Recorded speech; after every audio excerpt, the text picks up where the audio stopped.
Hi John, this is Kaz here at Raleigh Subaru. This is just a little video introduction to myself and to the Outback XT trims that we're going to have a look at here together. And I'm just going to go over a few things just to kind of give you a bit of an introduction to the different trims and hopefully touch on some of the features that are going to be more specific to yourself and your needs. So without further ado, let's have a look here. So first up, I have an Outdoor XT. Aesthetically, it's got some very unique features with the blacked out wheels, the blacked out mirror caps, blacked out grille, blacked out lights. When you do see these LED, these vertical fog lights here, that's your first clue that we're looking at a 2020 Outback, so the newest generation of it. Unique on the Outdoor, we do have a front view camera, although this also comes in on the very top trim on the Premier. That's a first for Subaru. It's the first time we've sort of seen that feature. One of my absolute favorite features on most Subaru models, not even on high-end models, comes pretty standard, is the heated wiper placement. I absolutely love this feature because when you hit defrost, you're defrosting your wiper placement along with your mirrors, along with your back window. So one button, you're defrosting everything. The reason I wanted to touch on this Outdoor is because you had mentioned sort of your use for the vehicle. This material has been very well received.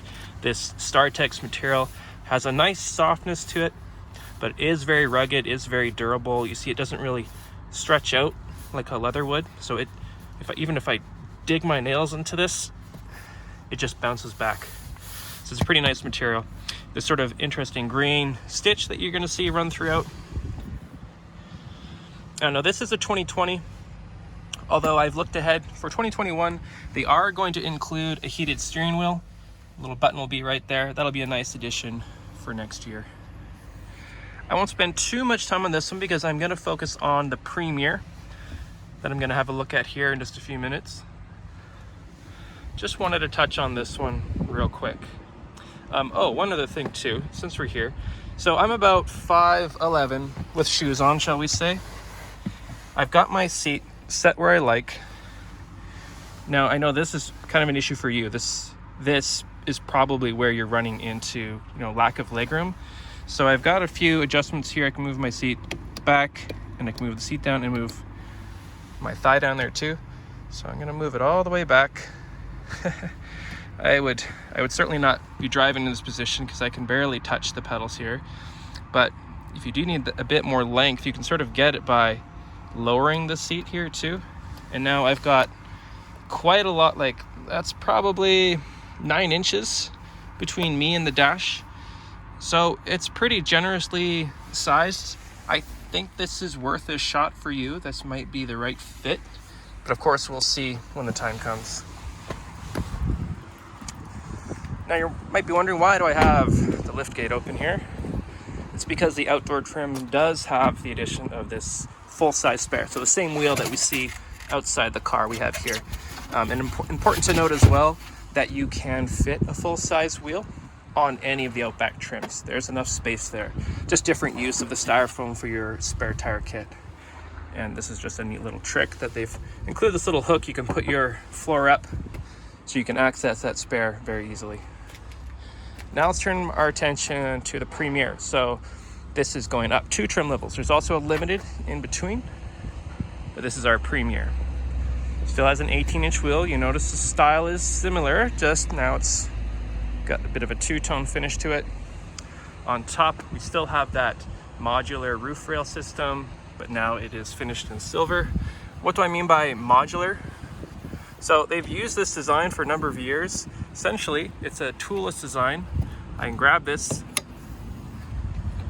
roof rail, and now I can swing that one and drop it in over there, and that one will swing over here. So now I've got crossbars anytime I need it, but not when I don't. Again, it's a toolless design. Simple as that, drops back into place. And this is all powder coated aluminum and steel here. Premier, we do get the addition of a silver finish on our mirror caps that are also power folding. I mentioned too, you still get that front view camera. You do not get that on the Limited. So it's just on that Outdoor and Premier. LED steering responsive headlights now, which you would also get on the Limited. And having a look inside, we did get now power adjustment on the passenger side as well. So 10-way on the driver, 8-way on the passenger. Limited and Premier both have 2-position driver seat memory. This is a Napa leather interior that is both heated and cooled, whereas that Outdoor is just heated on the front, although heated back seat too. There's that heated steering wheel that we are going to see next year on the Outdoor trim as well. Subaru's driver focus system. This is an infrared camera that actually scans the driver's face, can recognize different drivers, set the seats and mirrors to their liking. There's where we would see that actual front view camera.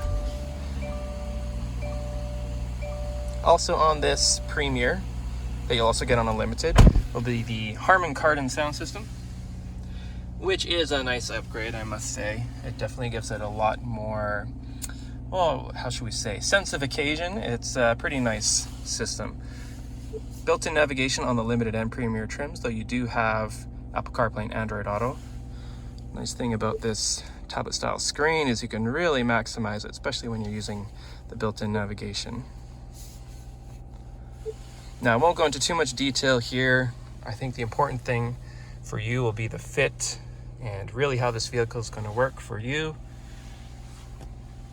and the dog. Now let's just have a look at the back seat real quick here too. Do have climate vents in the back, charge ports, and the heated seats. The back seats themselves are also reclining, and I find they do actually recline enough that you can, actually relax, tilt your head back, and we can easily drop those seats forward. And they do drop nice and flat.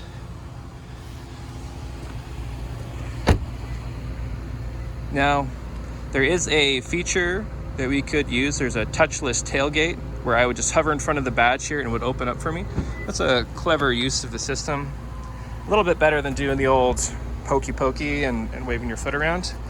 And continuing the theme, you're coming inside, maybe your hands are full, you could just give that rear cargo cover a bump, it pops up. Now you can nicely load your cargo up. We've got a nice wide opening. You've also got the one-touch seat fold down levers at the back here too. And if you did have to plug in maybe a air pump or an electric cooler, you do have a 12-volt down there as well. There are tie-down points both at the back as well as at the front, as well as up here too. So you've got lots of points. I'm not sure what your dog kennel looks like and how that really integrates with the vehicle. I'm not sure if that would be something beneficial for you, but thought I'd point that out anyways. It's kind of a handy feature for those who are carrying maybe something heavy they don't want to roll around. So I could imagine a dog kennel would be one of those things you don't want shifting about. So there we go. Just a quick overview. Hopefully that was helpful, both in getting a feel for the cars and a little bit for myself too. And if you have further questions, don't hesitate to reach out. Happy to help you out, and look forward to chatting again. Take care. Bye.